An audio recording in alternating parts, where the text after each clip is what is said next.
ಎಲ್ಲರಿಗೂ ನಮಸ್ಕಾರ. ನನಗೆ ಬಿಸಿನೆಸ್ ಸಹಾಯಕ ಪ್ರಾಧ್ಯಾಪಕರು ರಾಜಶೇಖರ್ ವಿಭಾಗ GFGC ಮಾಲು ಪ್ರಥಮ ವರ್ಷದ BA ವಿದ್ಯಾರ್ಥಿಗಳಿಗೆ ಅಧ್ಯಾಯ 1 ರಾಜಶಾಸ್ತ್ರ ಅರ್ಥ ಸ್ವರೂಪ ವ್ಯಾಪ್ತಿ ಪ್ರಾಮುಖ್ಯತೆ ಮತ್ತು ರಾಜಶಾಸ್ತ್ರವನ್ನು ಅಧ್ಯಯನ ಮಾಡುವ ದೃಷ್ಟಿಕೋನಗಳು ವಿಧಾನಗಳು ಈ ವಿಚಾರಗಳ ಬಗ್ಗೆ ನಾನು ರಾಜಶಾಸ್ತ್ರವನ್ನು ಅಧ್ಯಯನ ಮಾಡುವ ದೃಷ್ಟಿಕೋನಗಳ ಬಗ್ಗೆ ಮಾತನಾಡುತ್ತೀನಿ.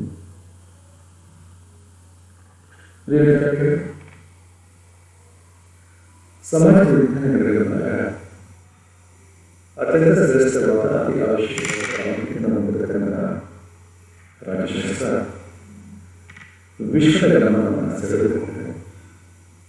ಇದರ ಮೂಲ ಉದ್ದೇಶ ವಿಶ್ವದ ಮನುಕುಲಕ್ಕೆ ರಾಜಕೀಯ ಜ್ಞಾನ, ರಾಜಕೀಯ ಜಾಗೃತಿಯನ್ನು ಕೊಟ್ಟು ವಿಶ್ವ ನಾಗರಿಕ ಸಮಾಜವನ್ನು, ವಿಶ್ವ ಮನುಕುಲವನ್ನು ಉಳಿಸಿ ಬೆಳೆಸಿ ಮೂರನೇ ಜಾಗತಿಕ ಮಹಾಯುದ್ಧದಿಂದ ಮನುಷ್ಯನ ಸಂರಕ್ಷಣೆ ಮಾಡುವ ಯುದ್ಧಗಳನ್ನು ತಡೆಗಟ್ಟಿ ಪ್ರಪಂಚವನ್ನು ಕಾಡುತ್ತಿರುವ ಜಾಗತಿಕ ಸವಾಲುಗಳಿಗೆ ಹೇಗೆ ಶಾಂತಿಯುತವಾಗಿ ಸೂಕ್ತ ಪರಿಹಾರಗಳನ್ನು ಕಂಡುಹಿಡಿಯಲು ಎಂಬ ನಿಟ್ಟಿನಲ್ಲಿ ರಾಜಶಾಸ್ತ್ರ ಪ್ರಾಮಾಣಿಕರಾಗಿರುತ್ತಾರೆ. ವಿಶೇಷವಾಗಿ ಎರಡನೇ ಜಾಗತಿಕ ಮಹಾಯುದ್ಧ ನಡೆದ ನಂತರ ಜಗತ್ತಿನ ಬದಲಾವಣೆಗಳು, ಅಂತಾರಾಷ್ಟ್ರೀಯ ಸಂಬಂಧಗಳು, ಅಂತಾರಾಷ್ಟ್ರೀಯ ವ್ಯಾಪಾರ, ದೇಶ ಅಭಿವೃದ್ಧಿ, ಈ ಎಲ್ಲ ರಾಜಕೀಯ ವಿದ್ಯಮಾನಗಳು ನಡೆದ ನಂತರ ರಾಜಶಾಸ್ತ್ರದ ಅವಶ್ಯಕ ಅನಿವಾರ್ಯ ಅತಿ ಅವಶ್ಯಕವಾಗಿದೆ. ಪ್ರಸ್ತುತ 20-21 ಶತಮಾನಕ್ಕೆ ಬಂದಾಗ ರಾಜಶಾಸ್ತ್ರದ ಒಂದು ಸುವ್ಯವಸ್ಥಿತ ವಿಜ್ಞಾನವನ್ನಾಗಿ ಜಗತ್ತಿನ ಎಲ್ಲ ವಿಶ್ವವಿದ್ಯಾನಿಲಯಗಳು ರಾಜಶಾಸ್ತ್ರವನ್ನು ಒಂದು ಐಚ್ಛಿಕ ವಿಷಯ ವಸ್ತುವಾಗಿ ಅಧ್ಯಯನ ಮಾಡಬಹುದು. ಇಂತಹ ಅವಶ್ಯಕವಾಗಿರತಕ್ಕಂಥ ಅನಿವಾರ್ಯವಾದ ಸಬ್ಜೆಕ್ಟ್ಗಳನ್ನು, ವಿಷಯವನ್ನು ಯಾವ ವಿಧಾನಗಳ ಮೂಲಕ ಅಧ್ಯಯನ ಮಾಡಬಹುದು, ಯಾವುದು ದಿ ಬೆಸ್ಟ್ ಮೆಥಡ್ ಎಂಬ ವಿಚಾರ ಬಂದಾಗ ರಾಜಕೀಯ ಚಿಂತಕರಲ್ಲಿ ಚರ್ಚೆ ಮತ್ತು ವಿಮರ್ಶೆಗಳನ್ನು ಮಾಡ್ತಾರೆ. ಅನೇಕ ರಾಜಕೀಯ ಚಿಂತಕರು ವಿಭಿನ್ನವಾದ ಅಪ್ರೋಚ್ಗಳನ್ನು ಹೋಗ್ತಾರೆ. ಮೊದಲು ನಾವು ಲರ್ನಿಂಗ್ ಅಬ್ಜೆಕ್ಟಿವ್ಸ್ ಬಗ್ಗೆ ನಾವು ನೋಡ್ಕೊಳ್ಳೋಣ. To enable students to know the meaning and definitions of approaches.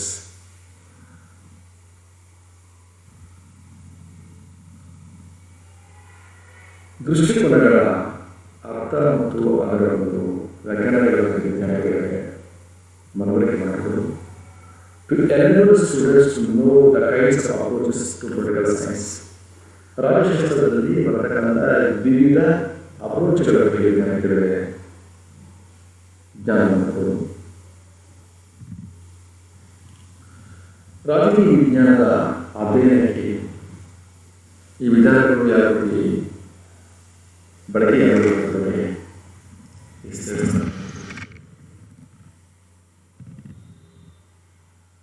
ರಾಜಕೀಯ ವಿಜ್ಞಾನದ ಅಧ್ಯಯನಕ್ಕೆ ಅನುಸಂಧಾನಗಳ ವ್ಯಾಖ್ಯಾನಗಳ ಬಗ್ಗೆ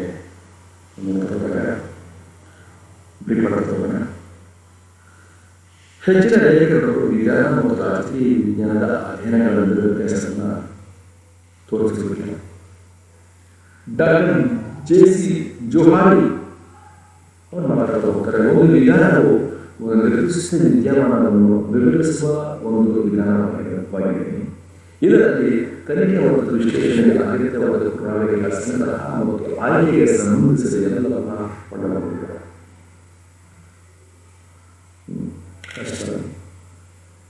ವಿಧಾನಗಳು ದಾಖಲೆಯ ಅನ್ವಯಗಳ ಸಿದ್ಧಾಂತವನ್ನು ಸಂಘಟಿಸುವ ಒಂದು ನಾಟಕವಾಗಿದೆ. ಹೆಸರಾದ ರಾಜಕೀಯ ಚಿಂತಕ ಸಾಲ್ವಡೋರಿ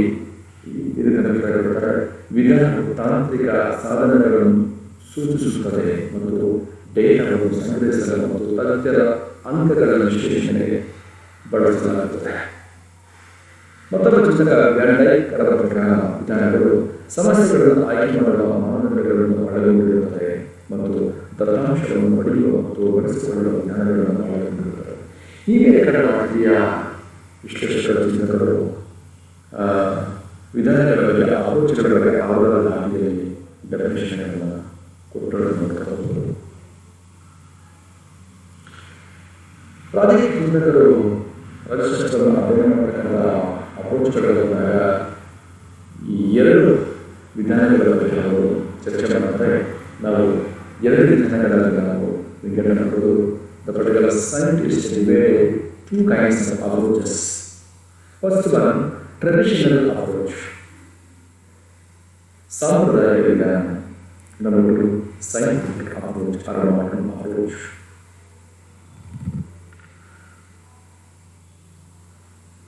ಈ ಪಟ್ಟಿಗಳು ನಾವು ಸಾಂಪ್ರದಾಯಿಕ ದೃಷ್ಟಿಕೋನ ಮತ್ತು ಆಧುನಿಕ ದೃಷ್ಟಿಕೋನಗಳ ಬಗ್ಗೆ ಸಂಕ್ಷಿಪ್ತವಾಗಿ ಪಟ್ಟಿ ಮಾಡ್ತೀವಿ. ಸಾಂಪ್ರದಾಯಿಕ ದೃಷ್ಟಿಕೋನ ಅನ್ನೋದು ಪ್ರಾಚೀನವಾದ ಅತ್ಯಂತ ಹಳೆಯದಾದ ವಿಧಾನವಾಗಿದೆ. ಈ ವಿಧಾನವನ್ನು ಪ್ರಾಚೀನ ರಾಜಕೀಯ ಗ್ರೀಕ್ ಚಿಂತಕರಾದಂತಹ ಸಾಕ್ರೆಟಿಸ್, ಪ್ಲೇಟೋ, ಅರಿಸ್ಟಾಟಲ್, ನಂತರ Karl Marx, Freeman, sir Henry ಇನ್ನು ಅನೇಕ ಮಂದಿ ರಾಜಕೀಯ ಚಿಂತಕರು ಈ ವಿಧಾನವನ್ನು ರಾಜಶಾಸ್ತ್ರವನ್ನು ಅಧ್ಯಯನ ಮಾಡೋಕ್ಕೆ ಬಳಕೆ ಮಾಡ್ತಾರೆ. ಈ ವಿಧಾನದಲ್ಲಿ ಬರತಕ್ಕಂಥ ಮುಖ್ಯ ಅಂಶಗಳ ಬಗ್ಗೆ ನಾವು ಮಾತಾಡೋಣ. First one, philosophical approach. Second one, historical approach. Number 3, legal approach.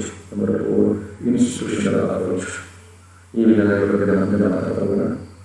Second one, modern approach. ಆಧುನಿಕ ವಿಜ್ಞಾನಕ್ಕಿಂದಾಗ first one, sociological approach, psychological approach, economic approach, behavioralism, forced behavioralism, Marx approach. ಇನ್ನು ಮುಂತಾದ ವಿಧಾನಗಳು ವೈಜ್ಞಾನಿಕ ವಿಧಾನಗಳು ಬರ್ತಕ್ಕಂಥ ಅದೃಷ್ಟಗಳು. ಫಸ್ಟ್ ಸಾಂಪ್ರದಾಯಿಕ ವಿಧಾನವನ್ನು ಬಹಳ ಸರಳವಾಗಿ ಮಾಡಿ ನೋಡ್ತಾ ಸಾಂಪ್ರದಾಯಿಕ ವಿಧಾನ ಮೌಲ್ಯ ಆಧಾರಿತವಾಗಿದ್ದು ರಾಜಕೀಯ ವಿಧಾನಗಳ ಅಧ್ಯಯನಕ್ಕೆ ಮೌಲ್ಯಗಳನ್ನು ಸೇರಿಸಲು ಒತ್ತು ನೀಡುತ್ತದೆ. ಈ ವಿಧಾನದ ಅನುಯಾಯಿಗಳು ರಾಜಕೀಯ ವಿಜ್ಞಾನದ ಅಧ್ಯಯನಕ್ಕೆ ಸತ್ಯ ಮತ್ತು ಮೌಲ್ಯಗಳು ಅಥವಾ ಪರಸ್ಪರ ನಿಕಟ ಸಂಬಂಧವನ್ನು ನೀಡುವುದರಿಂದ ದತ್ತಾಂಶವನ್ನು ಮಾತ್ರ ಆಧರಿಸಬಾರದು ಎಂಬುದು ಅಭಿಪ್ರಾಯಪಡುತ್ತಾರೆ. ಇವರು ಹೆಚ್ಚು ಮೌಲ್ಯ ನೈತಿಕತೆಗೆ ಅತಿ ಹೆಚ್ಚು ಗಮನ ಕೊಟ್ಟು ರಾಜಶಾಸ್ತ್ರವನ್ನು ಇವರು ಅಧ್ಯಯನ ಮಾಡಬಾರದು. ಈ ವಿಧಾನದಲ್ಲಿ ಕಾನೂನು ವಿಧಾನ, ತಾಂತ್ರಿಕ ವಿಧಾನ, ಐತಿಹಾಸಿಕ ವಿಧಾನ, ಸಾಂಸ್ಕೃತಿಕ ವಿಧಾನ, ಸಾಮಾನ್ಯ ವಿಧಾನ ನಾವು ಕ್ಲಾಸ್ಗಳಿಗೆ ನಾವು ವಿಭಾಗಿ ಸಂಕ್ಷಿಪ್ತವಾಗಿ ಮಾತಾಡೋಣ. ಸಾಂಪ್ರದಾಯಿಕ ವಿಧಾನದ ಗುಣಲಕ್ಷಣಗಳನ್ನು ನೋಡಿದಾಗ ಸಾಂಪ್ರದಾಯಿಕ ವಿಧಾನಗಳು ಹೆಚ್ಚಾಗಿ ಪ್ರಾಮಾಣಿಕ ಮತ್ತು ರಾಜಕೀಯ ಮೂಲಗಳಿಗೆ ಒತ್ತು ನೀಡುತ್ತದೆ. ಸೆಕೆಂಡ್, ವಿವಿಧ ರಾಜಕೀಯ ರಚನೆಗಳ ಅಧ್ಯಯನಕ್ಕೆ ಒತ್ತು ನೀಡುತ್ತದೆ.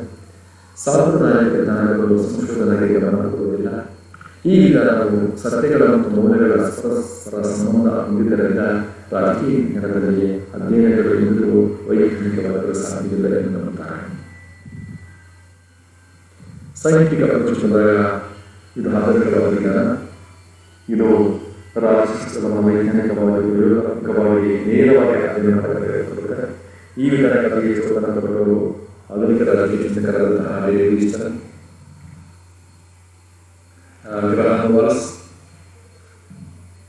ಆರ್ಥರ್ ಬೆನೆಟ್ಲಿ ಇನ್ನು ಮುಂತಾದ ಅನೇಕ ರಾಜಕೀಯ ಚಿಂತಕರು ಈ ವಿಧಾನಗಳಲ್ಲಿ ಸ್ವತಂತ್ರಗೊಳ್ಳುತ್ತಾರೆ.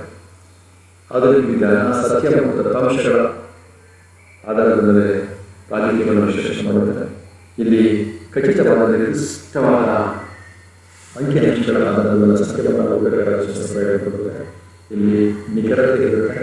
ವೈಜ್ಞಾನಿಕ ತಂತ್ರಗಳನ್ನು, ತಾಂತ್ರಿಕ ಸಲಕರಣೆಗಳನ್ನು ಈ ವಿಧಾನದಲ್ಲಿ ಬಳಸಿಕೊಳ್ಳಬೇಕಾದ ಅವಕಾಶ ಇದೆ. ಈ ವಿಧಾನ ಅತ್ಯಂತ ಜನಪ್ರಿಯವಾಗಿದ್ದು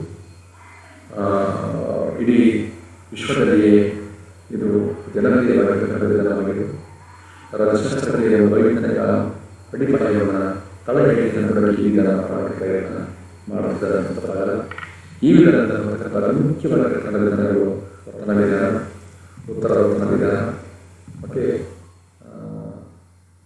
ತಂತ್ರಜ್ಞಾನ ಮತ್ತು ಉತ್ತರ ತಂತ್ರದ ಬಗ್ಗೆ ನಾನು ಮುಂದಿನ ಬೇರೆ ಸ್ಥಳಗಳಲ್ಲಿ ಬೇರೆ ಕೆಲಸದಲ್ಲಿ ಮಾತಾಡಿದ್ದೀನಿ. ವಿದ್ಯಾರ್ಥಿಗಳು ಇದ್ರ ಬಗ್ಗೆ ಅತಿ ಹೆಚ್ಚು ಮಾಹಿತಿಯನ್ನು ಪಡೆದಿದ್ದಾರೆ ನಾನು ಭಾವಿಸ್ತೀನಿ. ಇದಕ್ಕೆ ಸಂಬಂಧಪಟ್ಟ ನಾವು ಈ ಸ್ಥಳದಲ್ಲಿ ನಾನು ಮಾದರಿ ಬಹುಆಯ್ಕೆ ಪ್ರಶ್ನೆ ಮತ್ತು ಉತ್ತರಗಳನ್ನು ಕೊಟ್ಟಿದ್ದೀನಿ. ದಯವಿಟ್ಟು ಇದನ್ನು ನೋಡ್ಕೊಳ್ಳಿ.